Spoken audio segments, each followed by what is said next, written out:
9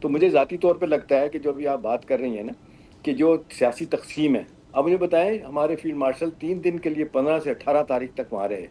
کتنی بندہ بات کر سکتا ہے؟ 2 گھنٹے، 4 گھنٹے، 6 گھنٹے، کہاں کا کتنی بات کی ہوگی؟ وہ کہتے ہیں وہ بہت ٹف نیگوشیٹرز ہیں، ان کو کہاں کا ان کو سمجھایا ہوگا، کہاں کا کنونس کرنے کی کوشش کی ہوگی. کچھ اطلاعات سمجھ آتی ہے جو پتہ لگتا ہے کہ لچک دکھانے کا ایک ارادہ ظاہر کیا ہے. لیکن صحیح بات ہے یہ بولنگ کرتے ہیں پریزیڈنٹ ٹرمپ، جس طریقے سے ان کا برنک پین شپ کر رہے ہیں، جس طریقے سے وہ یہ پہلے لڑائی ابھی کہتے ہیں جی ہم تو جیت گئے ہیں، کبھی کہتے ہیں کہ جی وہ احتشام تو صاحب، ہار آپ گئے کی ہیں. اور اطلاعات کے مطابق یہ جو اسلام آباد کو مذاکرات کے لیے شہر منتظر ہوا، تمام تیاریاں ہوئی اور جے ڈی وینس کا بھی 2-3 طرح کا اسکیجول اناؤنس کر دیا گیا کہ وہ آئیں گے، وہ ایران کی طرف سے پاکستان کو گو اہیڈ دے دیا گیا تھا کہ ان کا وفد آئے گا؟